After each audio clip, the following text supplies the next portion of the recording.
The Christmas Tree Delivery Murder. Welcome to Mindful Musings, where mysteries unfold like morning mist over an English village. I'm your host, William, and today I'm bringing you a chilling Christmas tale from St Mary Mead, as observed through the keen eyes of Miss Jane Marple. Picture, if you will, December in the village, frost on window panes, smoke curling from chimneys, and the scent of pine from freshly delivered Christmas trees. But this year, one of those trees would bring death instead of joy.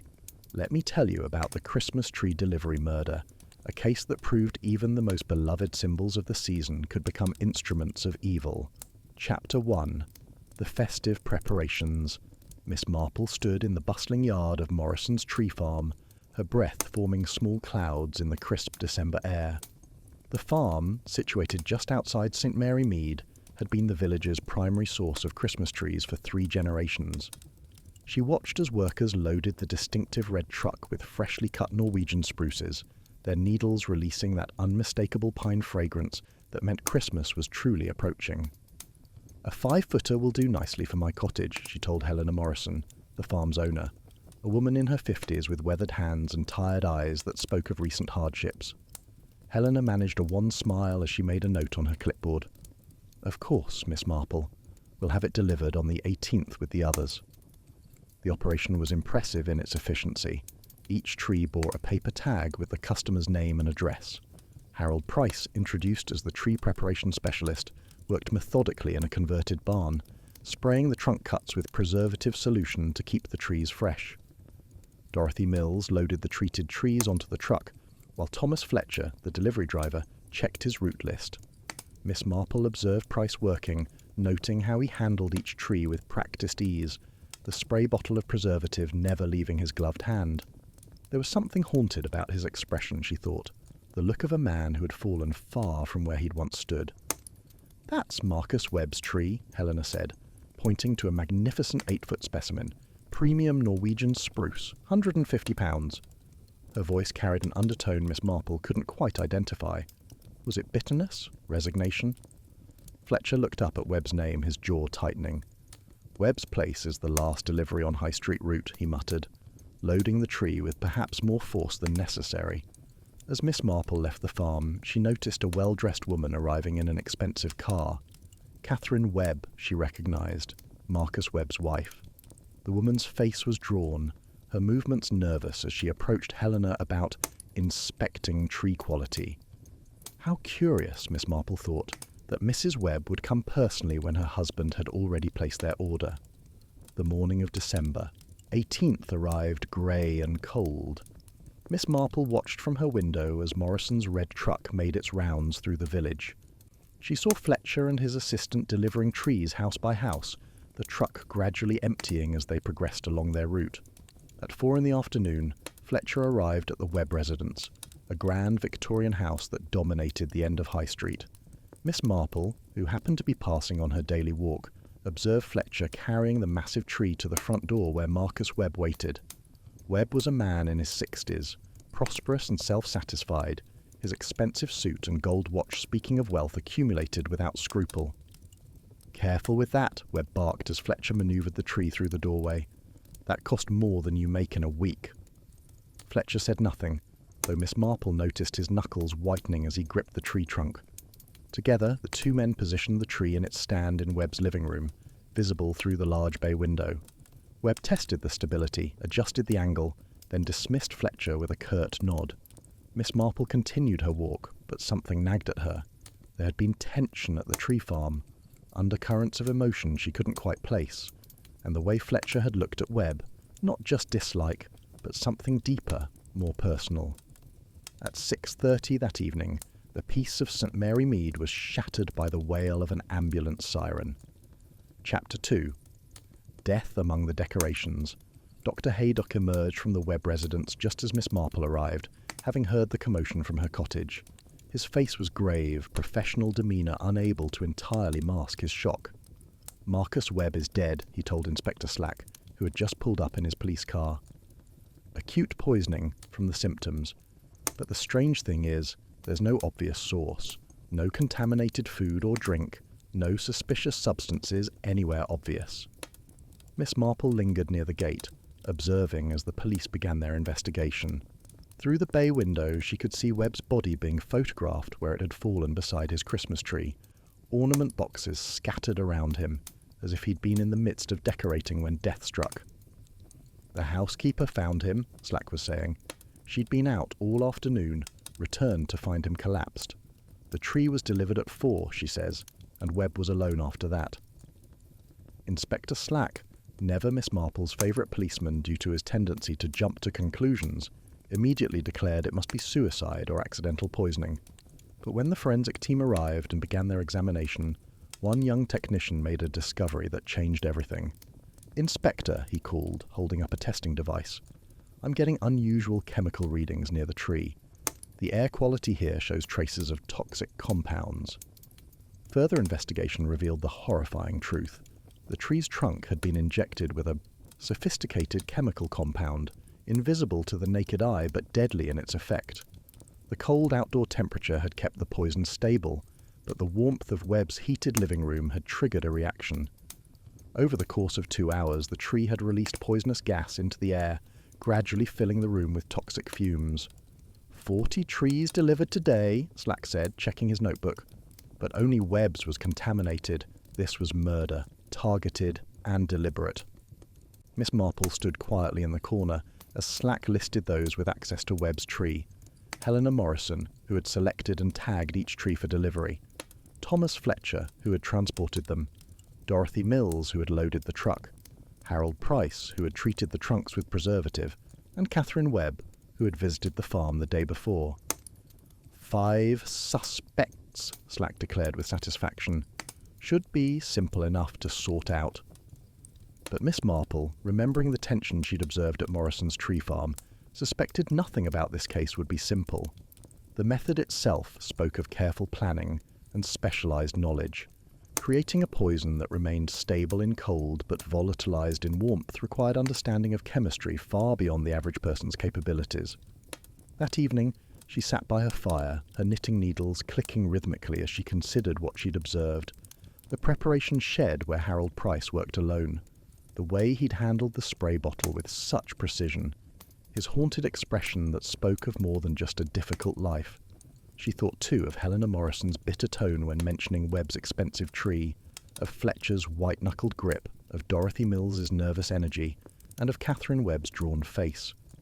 Each had interacted with Webb's tree, and Miss Marple suspected each had reasons to wish him harm. The next morning brought news that Inspector Slack had begun his interviews. Miss Marple decided it was time to do some investigating of her own. She began with a visit to the local library, where she researched Marcus Webb's business dealings. What she found painted a picture of a man who had destroyed lives with the same casual cruelty he'd shown to Fletcher. Environmental violations at his factories, competitors driven to bankruptcy through underhanded tactics, employees dismissed on fabricated charges. And most interesting, a foreclosure notice on Morrison's tree farm from 5 years ago, followed by its mysterious repurchase by Helena Morrison at a vastly inflated price. "He was not a nice man," the librarian Mrs. Pratt whispered confidentially. "Though one shouldn't speak ill of the dead, of course." Miss Marple made a non-committal sound, her mind already connecting threads. A man with many enemies, killed by his Christmas tree. The weapon itself chosen for its seasonal innocence, its ability to stand in plain sight while releasing death into the air. Whoever had done this possessed both deep hatred and dangerous knowledge. Chapter 3. Morrison's Secret Burden. Miss Marple arrived at Morrison's tree farm early the next morning, finding Helena Morrison standing alone among the remaining trees, their branches heavy with frost. The woman looked older than her years, shoulders bent as if carrying an invisible weight. "Terrible business about Mr. Webb," Miss Marple said gently, approaching with careful steps on the icy ground. Helena's laugh was bitter. "Terrible? Yes, I suppose that's one word for it." "You didn't care for him," Miss Marple observed, making it a statement rather than a question. Helena's hands clenched at her sides. For a moment she said nothing, then the words came in a rush. "Care for him? That man destroyed 3 generations of my family's work. This farm was my grandfather's, then my father's, then mine. We hit a bad year. Disease took half our trees. Unseasonable frost killed more. We couldn't make the mortgage payment to Webb's bank. She gestured at the trees around them. He foreclosed immediately. No grace period, no payment plan, nothing. Then he sold our land to developers for triple what we owed. They were going to build luxury flats here, can you imagine? On soil my family had worked for a century. Yet, you have the farm now, Miss Marple noted. I begged. I borrowed from everyone I knew. I took loans I'll be paying until I die. The developers wanted a quick sale, and I managed to scrape together enough. But Webb knew exactly what he'd done. Every Christmas he'd order the most expensive tree we had, like rubbing salt in the wound. Miss Marple studied Helena's weathered face. Here was motive enough for murder, certainly. But did this woman, who spent her days among living trees, have the specialized knowledge to turn one into a weapon? The police say the tree was poisoned during preparation, Miss Marple ventured. Mr. Price does that work, doesn't he? Helena nodded slowly. Harold's been with us 2 years now. Good worker, keeps to himself. Chemist by training, would you believe? But, with his record, farm work was all he could find. His record? 3 years in prison. Business fraud, though Harold swears he was framed. His partner threw him under the bus, apparently. Fellow named... She paused, her eyes widening. Oh my God, his partner was Webb. Marcus Webb was the one who sent Harold to prison. The two women stood in shocked silence for a moment. Then Helena shook her head. But Harold couldn't have known Webb would order a tree from us. It's coincidence, surely. Miss Marple wasn't certain anything in this case was coincidence. She thanked Helena and made her way to the preparation shed, where she found Harold Price cleaning his equipment. He was a thin man in his 50s, with intelligent eyes behind wire-rimmed glasses and hands that moved with scientific precision. Mr. Price, she began carefully, I understand you have a background in chemistry. He looked up sharply, then seemed to recognize her as harmless. Industrial chemistry, yes. Fat lot of good it does me now. No one hires chemists with criminal records. It must have been difficult, starting over. Price's jaw tightened. Difficult doesn't begin to cover it. I lost everything. My career, my reputation, my freedom. All because I trusted the wrong person. Marcus Webb. The spray bottle in Price's hand trembled slightly. You know about that. I know he was your business partner.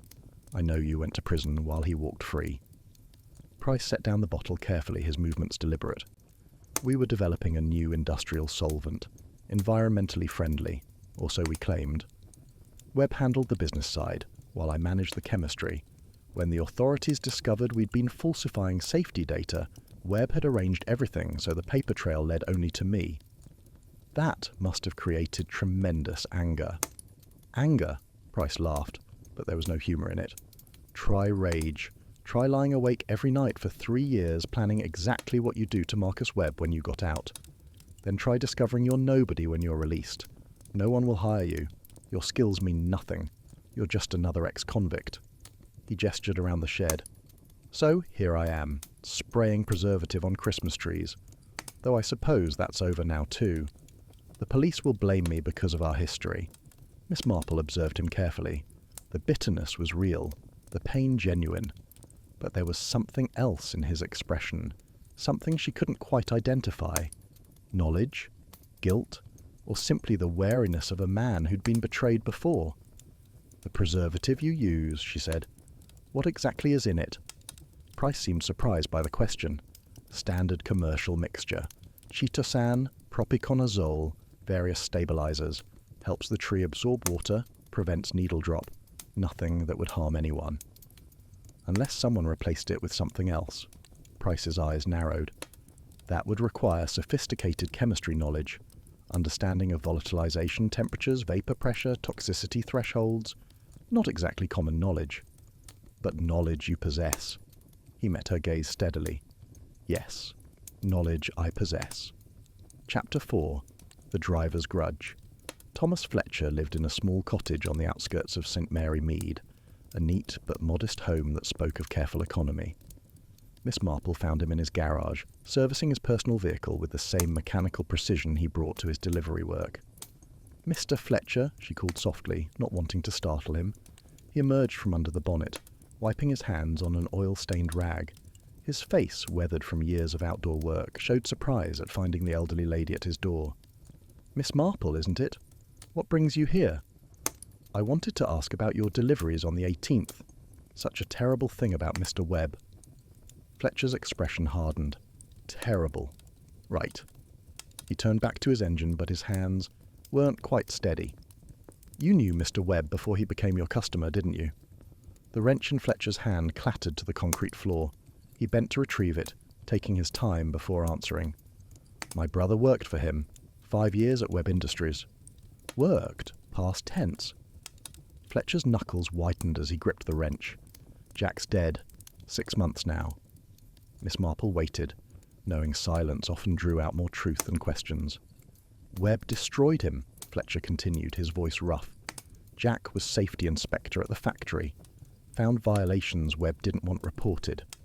When Jack insisted on filing the report, Webb fabricated evidence that Jack had been taking bribes to overlook problems, fired him, made sure he'd never work again." He slammed the bonnet shut with unnecessary force. Jack couldn't take it. The shame, the debts, the closed doors everywhere he tried. He hanged himself in this very garage. "I'm so sorry," Miss Marple said softly.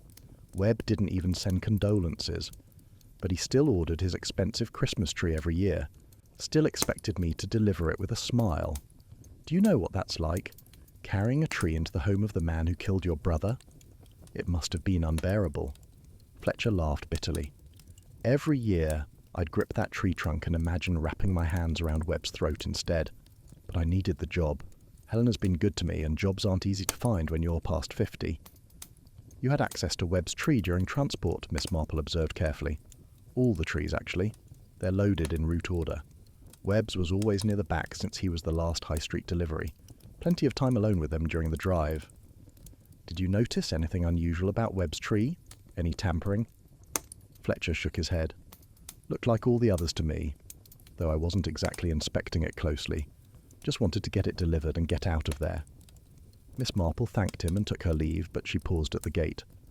"Mr. Fletcher, did you know Harold Price before he came to work at the farm?" "Price? No, never met him before Helena hired him." "Why?" "Just curious. It seems several people connected to the farm had history with Mr. Webb." Fletcher's eyes narrowed. "You're thinking one of us killed him." "I'm thinking Mr. Webb had more enemies than most men accumulate in a lifetime." As she walked home, Miss Marple reflected on the growing web of connections. Fletcher had motive and opportunity, but did he have the specialized knowledge? Loading and driving trees was far different from understanding chemical compounds and volatilization temperatures. Her route took her past the Morrison farm, where she noticed Dorothy Mills's car in the parking area. On impulse, she turned into the entrance. Dorothy Mills was in the loading area, mechanically arranging equipment for the next day's deliveries. She was a woman in her 40s, sturdy and competent looking, but her face showed signs of sustained stress. "Mrs. Mills," Miss Marple called. "Might I have a word?" Dorothy looked up, wariness flashing across her features. "If it's about Webb, I've already talked to the police." "I'm sure you have, but sometimes people remember things more clearly after the initial shock passes." Dorothy sighed, setting down the rope she'd been coiling. "What do you want to know?" "I understand you loaded Mr. Webb's tree onto the truck." "Along with 39 others, yes. It was tagged, treated and ready. I just lifted it onto the truck bed." "Did you know Mr. Webb personally?" Dorothy's face went rigid. "We'd met." Miss Marple waited, employing her favourite technique of expectant silence. "He propositioned my daughter," Dorothy said abruptly. "Emma was 17, working part-time at his office as a cleaner. He cornered her one evening, put his hands on her. She came home crying, her blouse torn." "How dreadful! Did you report it?" "I went to him directly, told him to stay away from Emma or I'd go to the police. He laughed, said I was delusional, that my daughter was troubled, making up stories for attention. Then he called Emma's employer, told them she was mentally unstable, she lost her job. He spread rumours that she was disturbed, fantasizing about older men." Tears stood in Dorothy's eyes. "Emma attempted suicide 2 months later. She survived, thank God, but she's never been the same. Moved to London to escape the whispers, Rarely comes home now. Mr. Webb had a talent for destroying lives, Miss Marple observed. He was evil, Dorothy said flatly. And now he's dead. I won't pretend to mourn him. Chapter 5. The Wife's Desperation. Catherine Webb received Miss Marple in the drawing room where her husband had died. The Christmas tree had been removed, but its stand remained, a ghostly reminder of the tragedy. Catherine was a handsome woman in her 50s, impeccably dressed in mourning black that didn't quite hide the relief in her eyes. "I suppose you're here about Marcus," she said, pouring tea with steady hands. "Everyone wants to know how I feel about my husband's murder. And how do you feel?" Catherine set down the teapot carefully. "Free. For the first time in 25 years, I'm free." The baldness of the statement hung in the air between them. Miss Marple sipped her tea, waiting. "I shouldn't say that, should I?" Catherine continued. "The grieving widow should weep, should protest that despite everything she loved him. But I'm tired of pretending. Marcus was a monster, Miss Marple, a charming, successful monster who fooled everyone except those who lived with him. The police know you visited Morrison's farm the day before the murder. To inspect tree quality, yes. Marcus always insisted on the best, and he'd send me to check his selections. Another little humiliation, as if I were his servant rather than his wife." "Did you inspect only your tree?" Catherine's cup rattled against her saucer. "What are you implying?" "I'm not implying anything. I'm merely asking if you had access to the tree that killed your husband." "I saw it, yes. Harold Price was treating it with preservative when I arrived. He seemed nervous, asked me to wait outside the shed. I thought nothing of it at the time." Miss Marple filed this information away. "Your husband was planning to change his will, I understand." Catherine's composed facade cracked slightly. "Leave everything to his secretary, you mean? His 23-year-old secretary with whom he'd been having an affair for 2 years. Yes, I knew. He made sure I knew. Said I'd get nothing, that I'd wasted my life on him for nothing. That must have been devastating." "It was clarifying, actually. I finally understood that Marcus enjoyed cruelty. He could have divorced me years ago, but he preferred to keep me trapped, to watch me suffer. The will was just another twist of the knife." "Yet you stayed." "Where would I go? I'm 56 years old with no work experience, no money of my own. Marcus controlled everything. The house, the accounts, even my car was in his name. Leaving meant starting over with nothing." "And now?" "Now I inherit everything. The will wasn't changed yet. Marcus liked to draw out the torture, you see. He was scheduled to meet with his solicitor after Christmas." Miss Marple studied Catherine's face. Here was perhaps the strongest motive of all. Not just freedom from abuse, but financial security. Yet something didn't fit. "Mrs. Webb, do you have any knowledge of chemistry?" Catherine looked surprised. "Chemistry? Hardly. I studied literature at university before I met Marcus." "Why?" "The poison used was sophisticated. It required understanding of chemical properties, temperature reactions, volatilization rates. Then you're looking for someone educated in sciences. That would be Harold Price, wouldn't it? He has a chemistry degree, Marcus mentioned it once. Laughed about it, actually. Said it was fitting that his former partner was spraying trees for a living." After leaving the Webb house, Miss Marple walked slowly through the village, her mind sorting through the information she'd gathered. 5 people with access to the tree, 5 people with powerful motives for murder, but only one with the specialized knowledge to create such an elaborate weapon. She paused outside the library, then on impulse entered. Mrs. Pratt was at her desk, eager to help as always. "I wonder," Miss Marple said, "if you have any books on chemistry, specifically about temperature-sensitive compounds." Mrs. Pratt's eyes lit up with the joy of a librarian given an interesting research challenge. "Let me check our science section. Though funny you should ask. Someone else was researching the same topic a few weeks ago." "Oh? Who was that?" "Mr. Price from the tree farm. He spent hours here reading chemistry journals, taking notes. Said he was working on improving tree preservatives, making them more effective in different temperatures." Miss Marple felt a small chill that had nothing to do with the December cold. Chapter 6. Chemical Evidence. Inspector Slack stood in Harold Price's workshed at Morrison's tree farm, surrounded by a forensics team that had been working since dawn.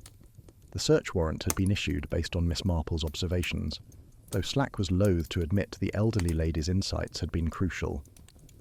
"Look at this," the lead technician said, holding up a glass flask. "This isn't standard tree farm equipment. This is laboratory-grade synthesis apparatus."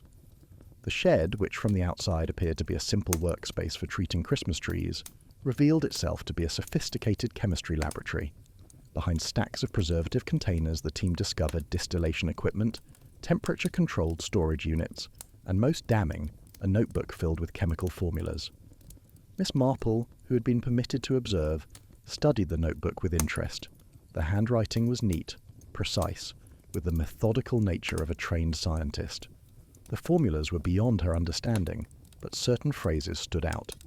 Volatilization at 15 degrees C, stable at 0 degrees, vapor concentration lethal at 500 ppm. "He calculated everything," Slack said, a note of reluctant admiration in his voice. The exact amount of poison needed, the rate of release, even the air circulation patterns in a typical living room. Dr. Haydock, who had been called to consult, examined the formulas with professional interest. This compound would indeed remain liquid at freezing temperatures, but would begin vaporizing at normal room temperature. The reaction would be gradual, taking approximately 2 hours to reach lethal concentration in an enclosed space. Exactly how long Webb was exposed, Slack noted. "The precision is remarkable," Haydock continued. "This isn't amateur work. This is someone with deep understanding of organic chemistry and toxicology." They found more evidence in a locked cabinet, receipts for chemical supplies ordered online, delivered to a post office box Price had rented under a false name. The chemicals themselves were legal, commonly used in industrial applications, but combined in the right proportions, they created a deadly poison. "He thought of everything," Slack said, "even down to disposing of the evidence. The tree would have been thrown out after Christmas, taking the poison traces with it." Miss Marple noticed something else in the notebook. Practice formulas dated weeks before Webb's death. Price had been refining his method, testing different compounds and concentrations. "He knew Webb would order a tree," she said quietly. "It wasn't chance that brought Webb to Morrison's farm. Price took the job there specifically because he knew Webb was a customer." Helena Morrison, who had been called to open the shed, stood in the doorway, her face pale with shock. "Harold's been planning this for 2 years? Since he started working here?" "It appears so," Miss Marple replied gently. "He was playing a very long game." Later that afternoon, Price was brought to the police station for questioning. Miss Marple was permitted to observe from an adjoining room, watching through the one-way mirror as Slack conducted the interrogation. Price sat calmly, his hands folded on the table. He didn't deny the evidence when presented with it, merely nodded as if acknowledging the inevitable. "You planned this for 2 years, Slack said. 2 years, 3 months, and 6 days, Price corrected. "Since the day I was released from prison." "You took the job at Morrison's specifically to get access to Webb." "I knew he ordered from them every Christmas. Helena mentioned it when I interviewed, actually. Said they had several high-profile customers, including Marcus Webb. I almost laughed at the irony." "So, you developed this poison specifically for him?" Price leaned back in his chair. "Have you ever been to prison, Inspector? Have you ever lost everything? Your career, your reputation, your freedom, because someone betrayed you?" "That doesn't justify murder." "Doesn't it? Webb destroyed dozens of lives without consequence. The law couldn't touch him. He was too clever, too rich, too well-connected. Someone had to stop him." "So you made yourself judge, jury, and executioner?" "I made myself a chemist," Price said simply. "I used the skills Webb's betrayal left me with. There's poetry in that, don't you think? The chemistry knowledge he exploited for profit became the weapon that ended him." Slack pulled out photographs of the other suspects. "These people all had reasons to hate Webb too. Were you working with any of them?" Price shook his head. "I worked alone, though I'm not surprised Webb had other enemies. Men like him collect grudges like others collect stamps." Chapter 7. The Perfect Murder. As evening fell over St. Mary Mead, Miss Marple sat in her cottage, knitting needles clicking rhythmically as she reviewed the case in her mind. Inspector Slack had been satisfied with Price's confession, but something troubled her. The case seemed too neat, too perfectly contained. She thought about the notebook they'd found, the meticulous calculations and formulas.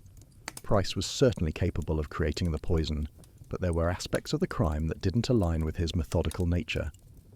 Her telephone rang, interrupting her thoughts. It was Dr. Haydock. "Jane, I've been reviewing the toxicology report, and there's something odd. The poison concentration in Webb's body was higher than Price's calculations would have produced." "How much higher?" "Nearly double. Either Price miscalculated, which seems unlikely given his precision, or there was more poison than just what was in the tree," Miss Marple finished. After ending the call, she sat in thought.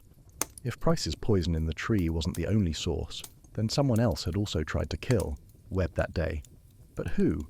And how? The next morning she returned to the Webb house.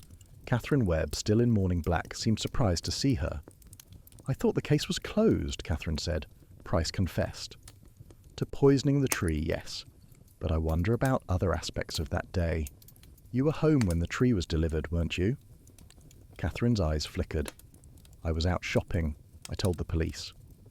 "Yes, but your car was seen in the driveway at 4:30, just after the tree was delivered." "You're mistaken." Miss Marple studied her carefully. "Mrs. Webb, did you know Harold Price was planning to kill your husband?" "How could I possibly know that?" "Because you visited the farm the day before. You saw Price treating your husband's tree. You said he seemed nervous, asked you to wait outside. What if you saw more than you admitted?" Catherine stood abruptly, walking to the window. "You're suggesting I knew about the poison and did nothing to stop it." "I'm suggesting something more than that. I think you saw an opportunity. You knew the tree would release poison, but you weren't certain it would be enough, so you added your own touch." "That's absurd." "Is it? The housekeeper mentioned that Mr. Webb's evening brandy was already poured when she left. You poured it, didn't you? Added something to ensure the tree's poison would be fatal." Catherine turned from the window, her face composed. "You can't prove any of that." The brandy glass was washed and put away before the police arrived. Only someone familiar with the house would have thought to do that. The housekeeper noticed it was in the wrong cabinet. You put it away in your hurry.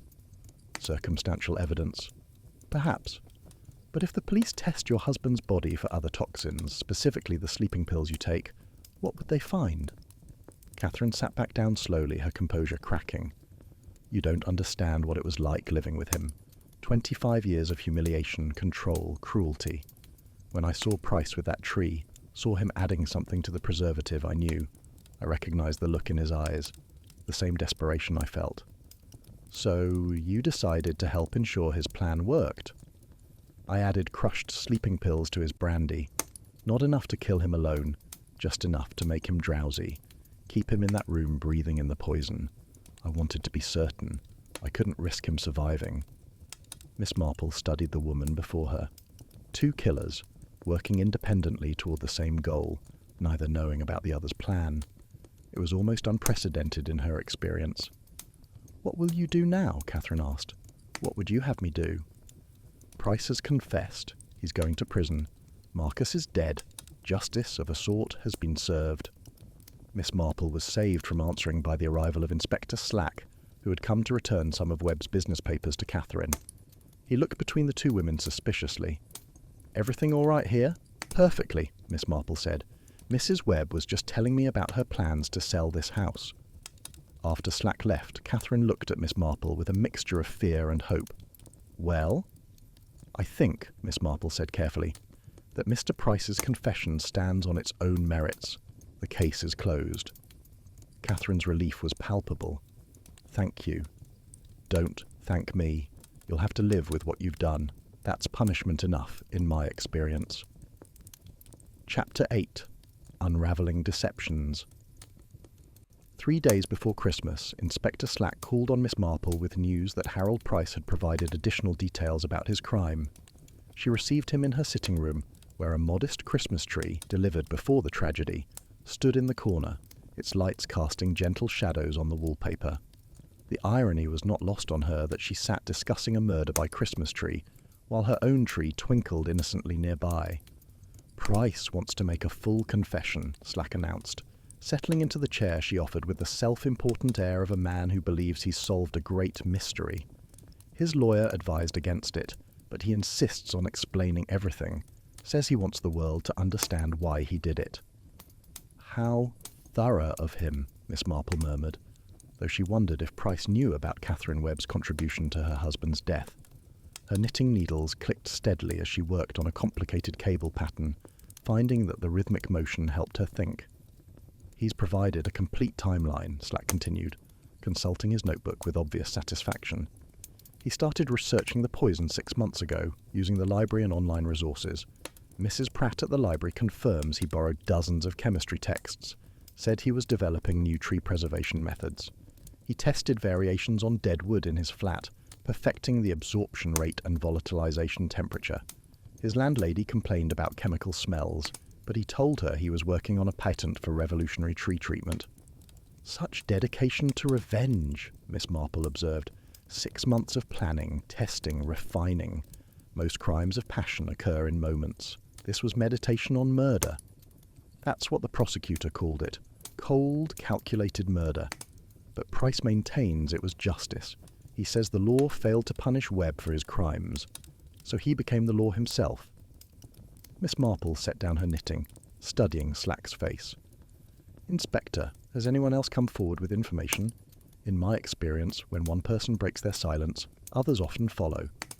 Funny you should ask. Dorothy Mills wants to revise her statement, says she remembered something about that day.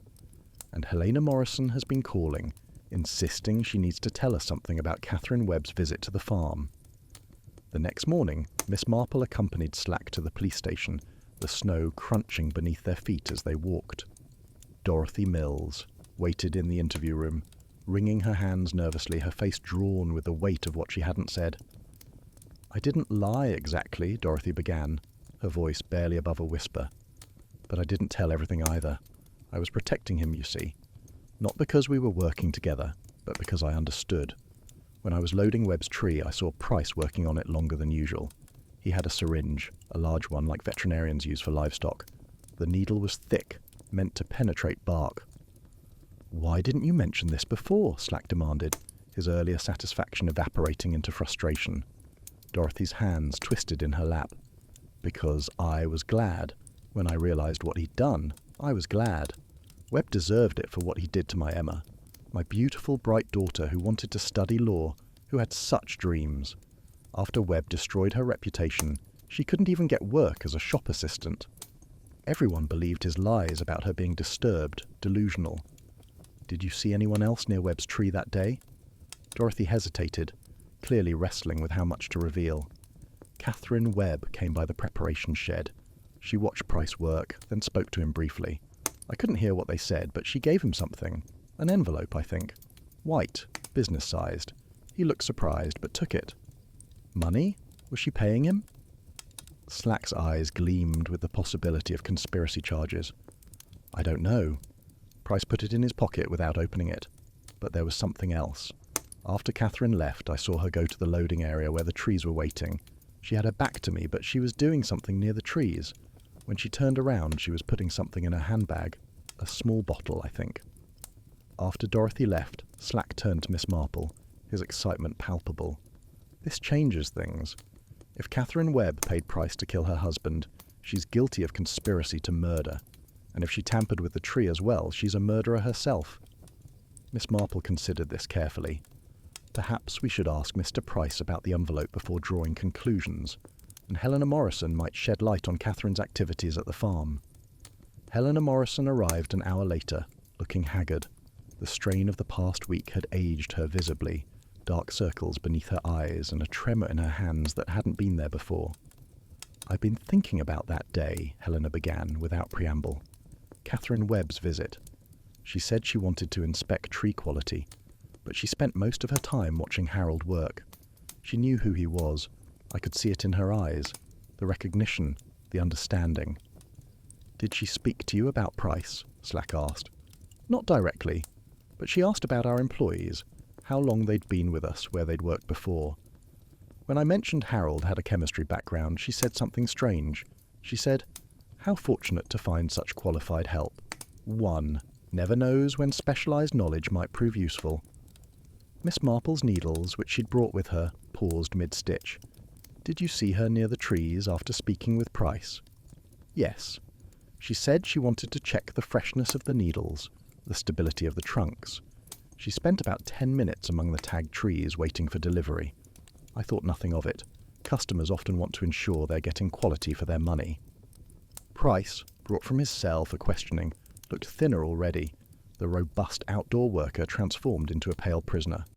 When asked about the envelope, his expression shifted through surprise, consideration, and finally, a strange smile.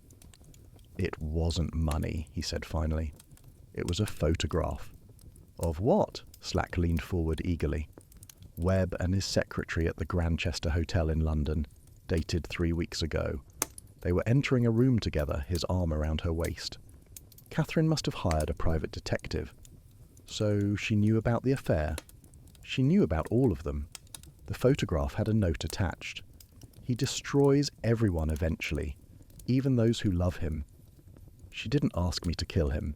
She didn't have to. She just wanted me to know I wasn't his only victim." "Did you see her do anything else at the farm?" Price's brow furrowed. "She was in the loading area when I went to get more preservative. When I came back, she was gone. I didn't think about it at the time, but one of the spray bottles was moved. I always arrange them in a specific order. It's a habit from my chemistry days. One was out of place." Miss Marple spoke for the first time since the questioning began. "Mr. Price, did you know Catherine visited her husband after the tree was delivered?" Price looked genuinely surprised, his carefully maintained composure cracking slightly. "No, she said she'd be out all afternoon, give him time to enjoy his tree alone. She told me that when she gave me the photograph. Said she wanted to be far away when it happened." "You spoke at length then?" "Just for a moment. She said she knew who I was, what he'd done to me. Said she wouldn't interfere with justice being served. Then she gave me the photograph and walked away." So Price didn't know about Catherine's additional contribution to Webb's death. Miss Marple filed this away, another secret in a case full of them. 2 killers, each unaware of the other's final actions, both ensuring their victim's demise. That afternoon, she visited Thomas Fletcher, finding him at his cottage, packing boxes filling his small living room. He was preparing for Morrison's final Christmas deliveries, but also for his own departure from St. Mary Mead. "Strange, isn't it?" Fletcher said, taping a box closed with perhaps more force than necessary. "Price and I worked side by side for 2 years, both hating Webb, neither knowing about the other's grudge. We could have been allies, but we were strangers." "Did you ever discuss Mr. Webb?" Miss Marple asked, accepting the tea he offered. "Never. Unwritten rule at Morrison's, we didn't talk about customers. Helena insisted on professionalism, even when delivering to people we despised. She knew about my brother, of course. Hard to hide why I needed time off for a funeral. But she never connected it to Webb. Yet Price knew about your brother." Fletcher paused in his packing, a framed photograph in his hands, himself and his brother from happier times. "Did he? I never told him. We weren't friends, just colleagues. Worked together, ate lunch separately, went home to our own griefs." This was interesting. Price had demonstrated extensive knowledge about Webb's victims during his confession, but how had he gathered this information? It suggested a level of research and planning even more extensive than they'd realized. Miss Marple's next stop was the library, where Mrs. Pratt was decorating a small Christmas tree with paper ornaments made by local schoolchildren. The librarian's face lit up when she saw her visitor, eager as always to be helpful. "Mrs. Pratt, you mentioned Harold Price spent time here researching chemistry. Did he research anything else?" "Oh yes, he was quite the regular. Chemistry books certainly, but also newspaper archives. Spent hours going through back issues, taking notes in a leather journal he always carried. He was particularly interested in the local business section from the past decade." "About Webb specifically?" Mrs. Pratt lowered her voice conspiratorially. "I couldn't say specifically, but he was looking at articles about Webb Industries, foreclosure notices, business scandals. He photocopied dozens of articles, said he was interested in the economic history of the area for a book he was writing on the decline of local industry." "Did he research any individuals?" "Now that you mention it, yes. He looked up several names in our local history archives. Thomas Fletcher's family, the Mills family, even the Morrisons. He was creating a comprehensive picture of St. Mary Mead's business community." So Price had researched his victim thoroughly, learning about all those Webb had wronged. He'd chosen his workplace knowing not just that Webb was a customer, but that he'd be among others who had suffered.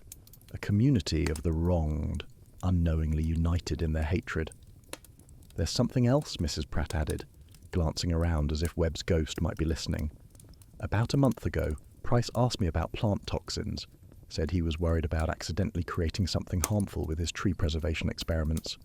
I gave him our botany text, but also a book on famous poisoning cases. He seemed particularly interested in cases where the poison was delivered through unusual methods." Miss Marple felt the familiar sensation of pieces clicking into place.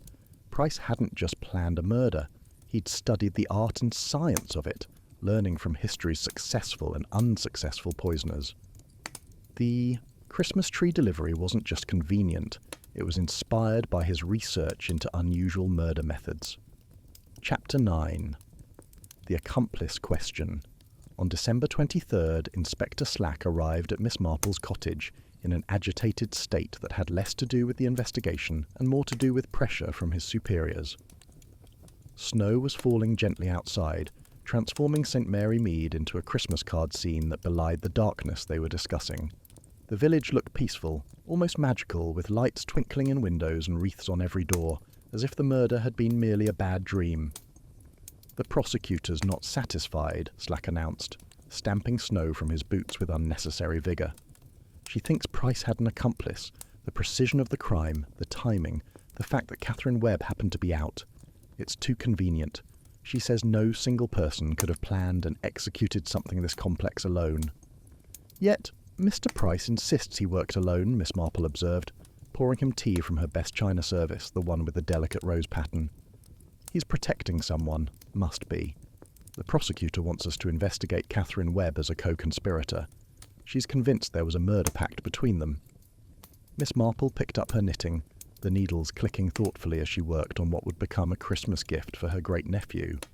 "What evidence suggests conspiracy beyond what we've already discussed?" "Several things." Slack pulled out his notebook, flipping through pages covered in his cramped handwriting. "First, the envelope with the photograph. Why give him evidence of the affair unless to encourage murder? Second, her visit to the farm the day before, specifically asking about employees' backgrounds. Third, her convenient absence during the murder, shopping in London with receipts that prove she was miles away when Webb died."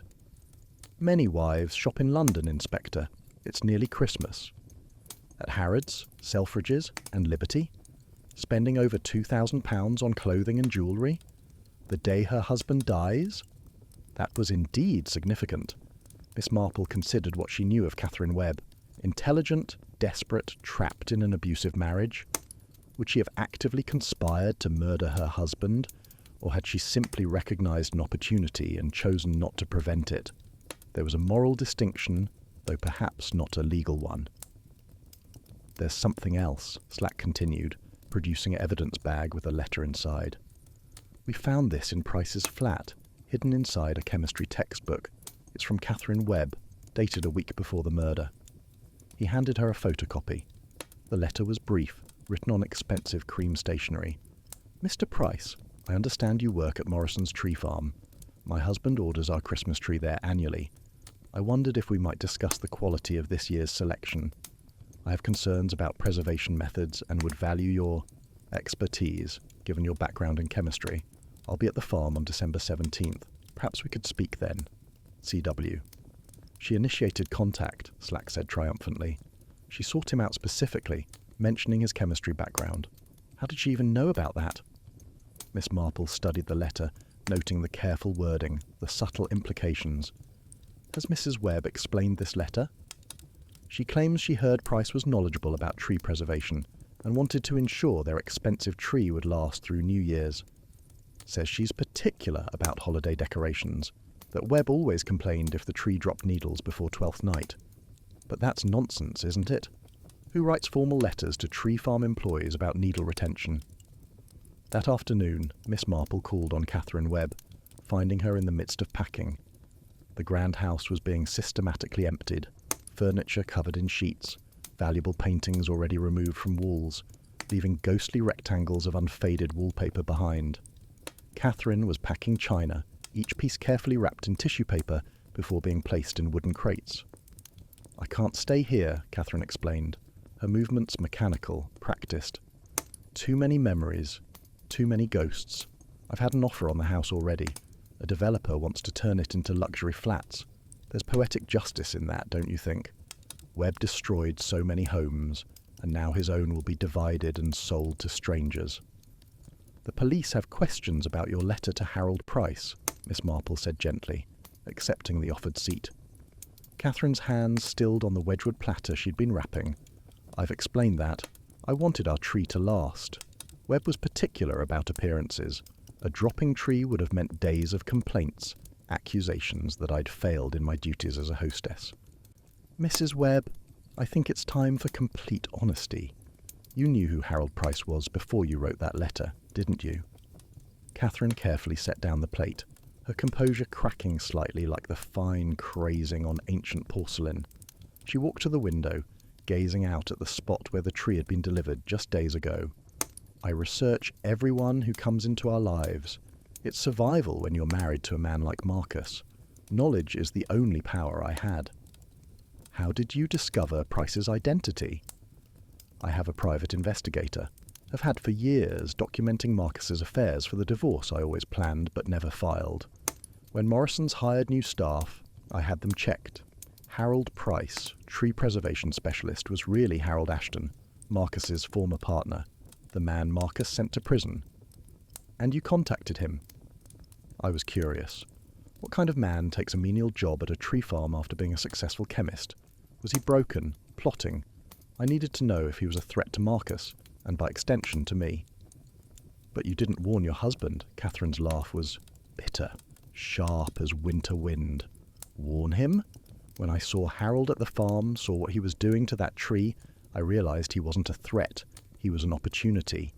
My chance for freedom was standing right there in a work apron, holding a spray bottle of what I knew wasn't preservative." "You knew it was poison?" "I suspected. The way he handled that specific tree, the extra time he took, the careful application to the trunk, and his expression, I recognized it from my own mirror. The look of someone who's fantasized about murder so long it's become a comfort." Miss Marple studied the woman before her, noting the steady hands, the controlled breathing, the careful maintenance of composure despite the confession spilling out. "You added the sleeping pills to his brandy, didn't you? You've already admitted as much to me." "That's between us," Catherine said firmly. "Off the record, as they say." "Yes, but if the police investigate further, they'll discover it. And then you'll be charged with murder alongside Mr. Price. They'll test your husband's body more thoroughly, find the sleeping medication, match it to your prescription." Catherine's composure finally cracked completely. She sank into a chair, suddenly looking every one of her 56 years. "I just wanted to be sure. When I realized what Harold was doing, I saw my chance for freedom. But what if the poison wasn't enough? What if Marcus survived? He'd investigate, find out about Harold, probably about me too.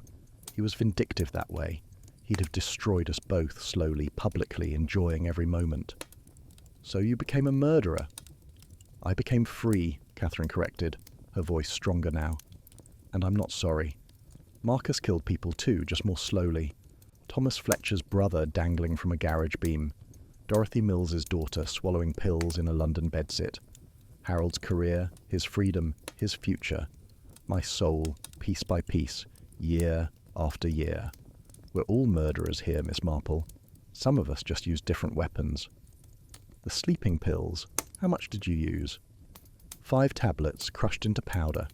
Not enough to kill him alone, just enough to make him drowsy, keep him in that room breathing in the poison. I wanted to be certain. 25 years of marriage taught me that Marcus had a talent for survival, for turning every situation to his advantage. I couldn't risk him escaping this time. Miss Marple set down her knitting. "You realize what you're telling me." "I'm telling you the truth. You already knew it anyway. I can see it in your eyes. The question is, what you'll do with it." "The question is what you'll do with it, Mrs. Webb. Can you live with this? Not just the murder, but the fact that Harold Price is taking all the blame?" Catherine stood, returning to her packing with renewed purpose. Harold chose his path. I chose mine. We both got what we wanted. Marcus is dead. As for living with it, I've lived with worse. 25 years of psychological torture, of daily humiliation, of watching my husband destroy lives while I stood by, the perfect wife, saying nothing. Yes, I can live with this. That evening, Miss Marple sat in her cottage contemplating the moral complexity of the case. Two murderers working independently, neither fully aware of the other's actions. Price had provided the primary weapon, but Catherine had ensured its success. Without her sleeping pills, Webb might have noticed symptoms and left the room. Without Price's poison, the sleeping pills would have been merely an inconvenience. Her telephone rang. It was Inspector Slack, sounding pleased with himself. We've had a breakthrough. The London receipts Catherine Webb provided. We've checked the security footage from the stores. She was there, but only briefly. She made purchases, then left packages for collection. She could have been back in St Mary Mead by 5 o'clock in time to doctor her husband's brandy. What will you do with this information? Present it to the prosecutor. If Catherine Webb conspired with Price, she's guilty of murder. Even if she acted independently, she's still a murderer. Either way, she won't escape justice. After Slack hung up, Miss Marple sat in troubled thought. Justice. Such a complicated concept when applied to real human suffering. Webb had been evil, destroying lives without consequence. His killers had been victims first, driven to extremes by his cruelty. Did that excuse murder? No. Did it explain it? Perhaps.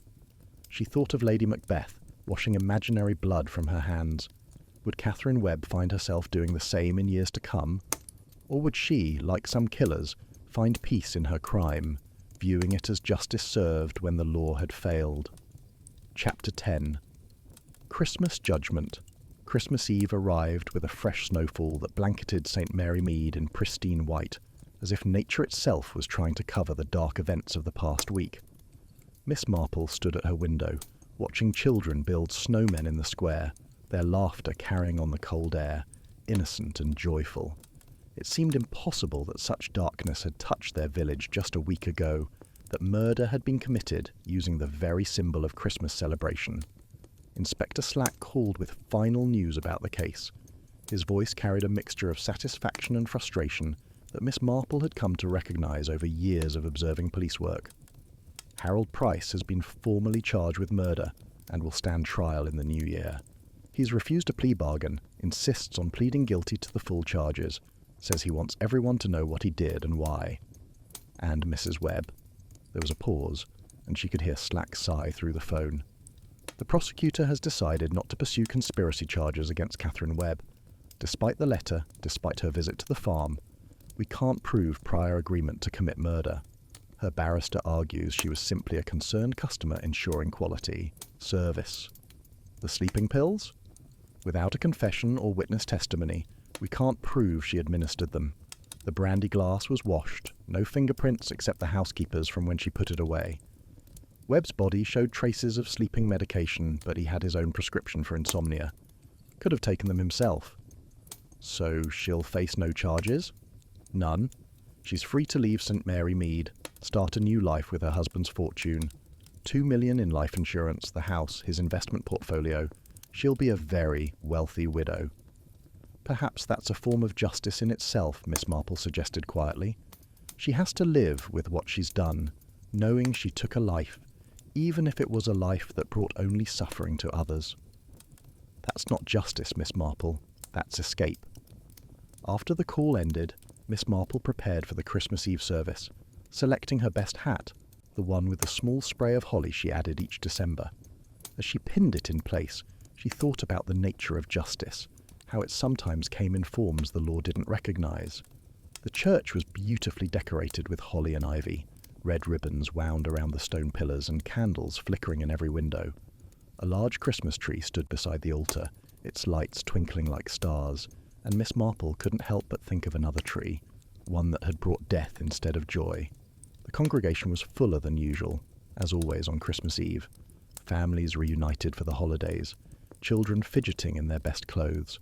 She noticed Catherine Webb in a back pew, dressed in elegant black that was not quite mourning, not quite celebration. The widow sat alone, her posture perfect, her expression serene. To anyone who didn't know better, she might have been any wealthy woman attending Christmas services. Helena Morrison was there too, with Thomas Fletcher and Dorothy Mills. The survivors of Webb's cruelty gathered in a place of redemption and forgiveness. Helena's face showed the strain of recent days. Her farm would close after Christmas, the final deliveries made tomorrow morning. 3 generations of tradition ending in scandal and murder. Dorothy Mills sat with her daughter Emma, who had come from London for Christmas. The girl, though she was 20 now, hardly a girl, looked fragile, thin, her eyes holding shadows that spoke of ongoing struggles. Dorothy kept touching her daughter's hand, as if reassuring herself that Emma was really there. Thomas Fletcher stood rigid in his pew, his jaw set, eyes fixed on the altar. Tomorrow would be his last day of work at Morrison's, and then he'd leave for Scotland, leaving behind the village where his brother had died, where he'd been forced to serve his brother's killer. The vicar spoke of forgiveness, of redemption, of the light that comes into darkness. His sermon was careful, making no direct reference to recent events, but everyone understood the subtext. How does a community heal after murder? How do people forgive the unforgivable? We must remember, the vicar said, his voice carrying through the ancient stone church, that Christmas itself is about transformation, about divine love entering a broken world. We are all capable of darkness, but we are also capable of choosing light. Miss Marple wondered if any of them felt forgiven, or if they were all trapped by their choices, their hatreds, their revenges. She caught Catherine Webb's eye across the church, and the widow gave her a small nod. Acknowledgement, warning, thanks. It was impossible to say.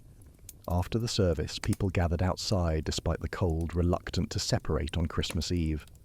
Miss Marple encountered Helena Morrison near the lich gate, snowflakes catching in her greying hair.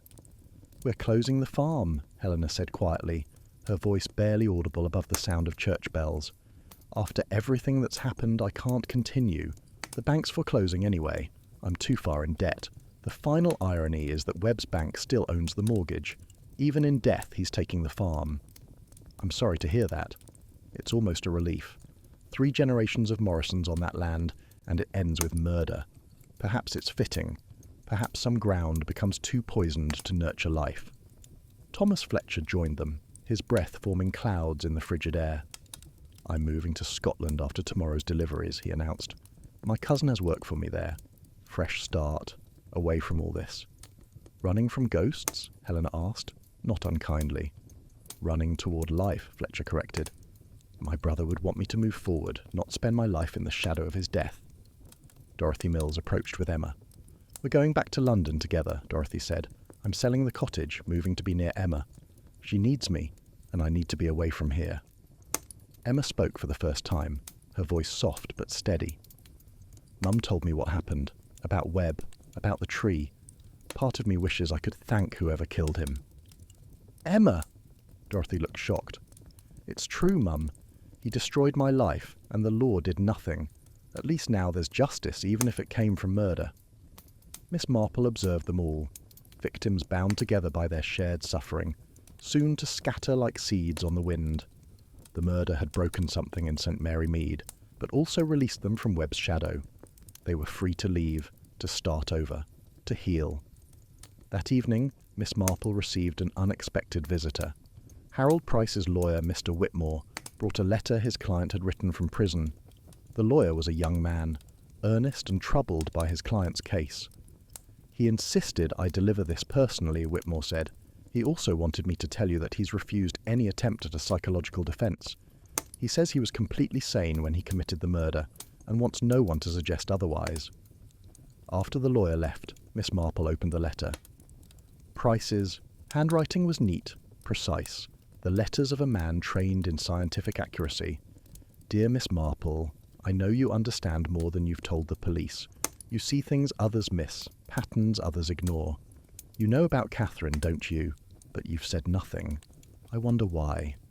I want you to know I don't regret what I did. Webb was a poison himself, seeping into lives, destroying everything he touched.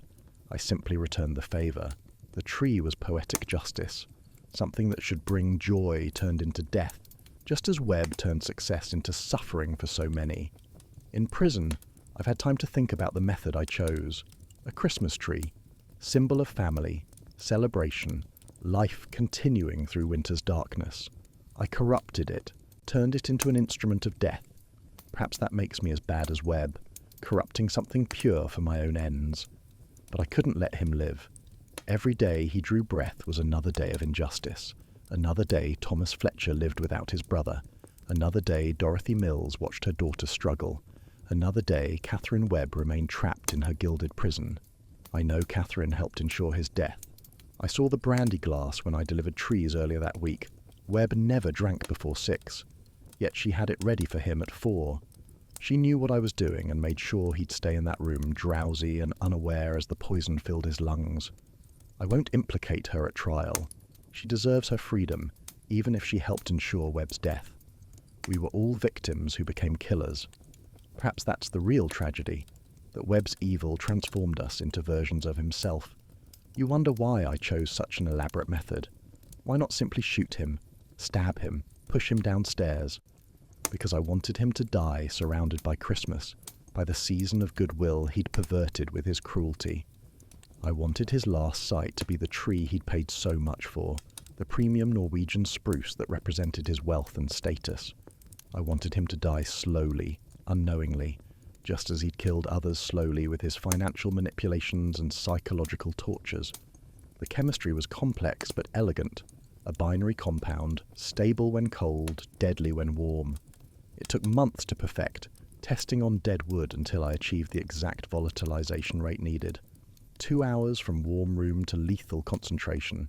Enough time for him to admire his tree, perhaps even begin decorating it, all while breathing in his death. I'll plead guilty at trial.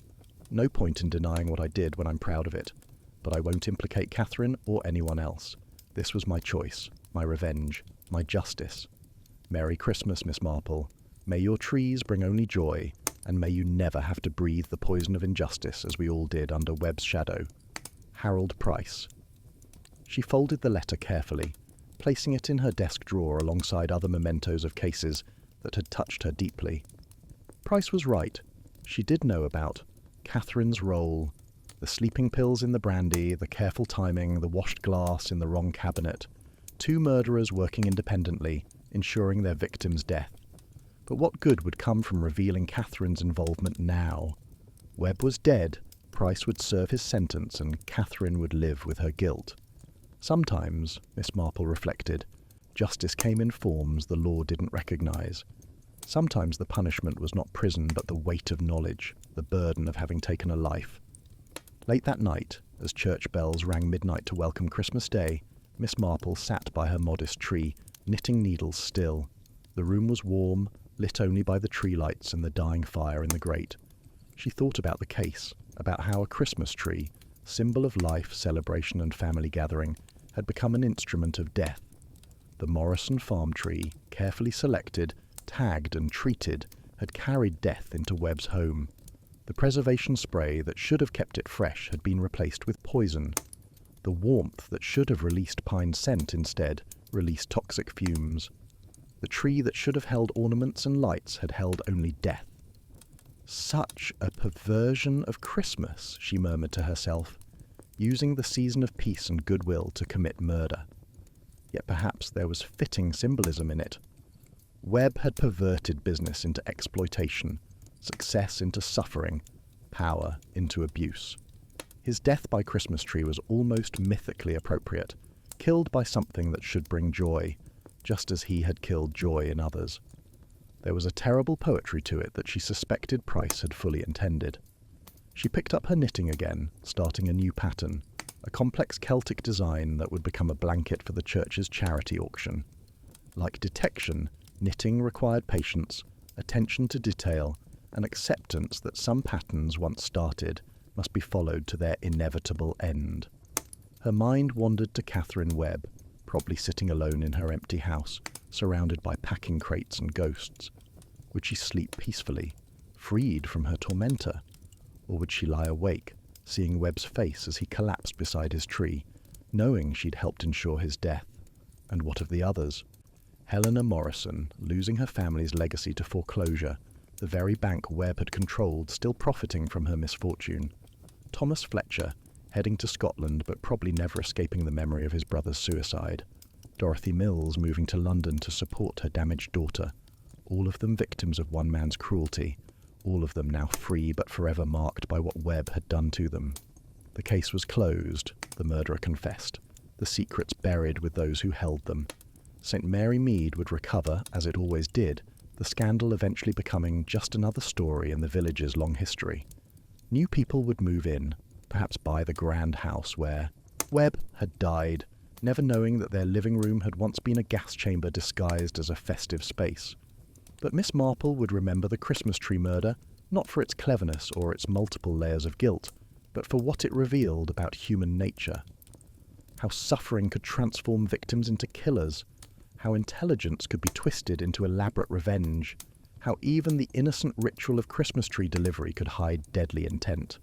She completed the first row of her new pattern, examining it critically. One small mistake now would distort the entire blanket, just as Webb's cruelties had distorted so many lives, creating a pattern of revenge that ended in murder. As snow continued to fall outside, silent and pure, she thought about redemption. Could Harold Price find it in prison, having achieved his revenge? Could Catherine Webb find it in freedom, bought with poison and sleeping pills? Could the others find it in new lives, far from St. Mary Mead? Perhaps redemption wasn't the right word. Perhaps it was simply survival, the human capacity to continue even after trauma, to rebuild even on poisoned ground. Morrison's tree farm would close, its red truck would deliver no more trees, and Harold Price would spend many Christmases in prison. But somewhere in London, Catherine Webb would wake on Christmas morning free for the first time in 25 years, her freedom bought with murder, but freedom nonetheless. Justice?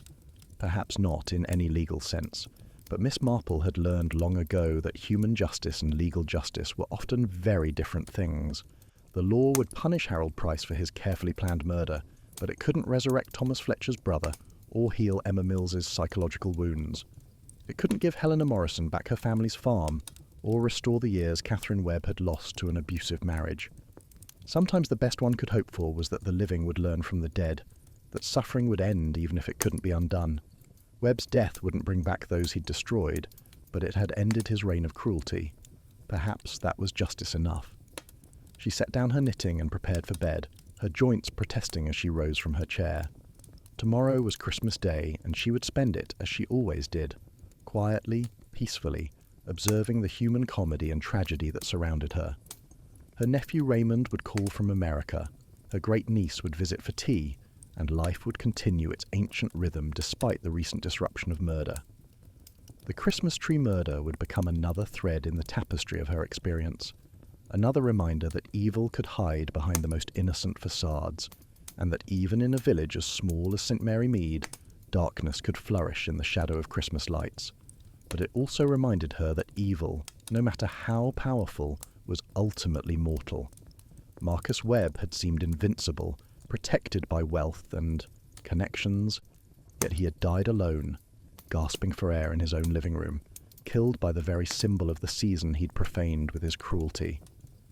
As she climbed the stairs to her bedroom, she paused at the landing window, looking out at the sleeping village. Smoke rose from chimneys where families slept peacefully, unaware perhaps that a murderer had walked among them, that poison had been delivered with Christmas joy, that death had come wrapped in evergreen branches and tied with festive ribbon. Thank you for joining me on Mindful Musings for this chilling Christmas tale. I'm William, and I hope Miss Marple's investigation has reminded you that even in the season of goodwill, human nature remains complex, capable of both tremendous cruelty and unexpected justice.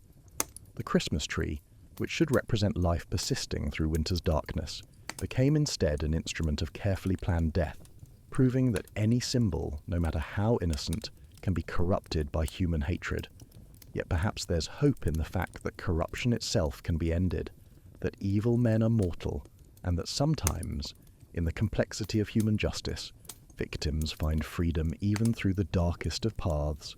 Until next time, may your Christmas trees bring only joy, and may your mysteries remain safely fictional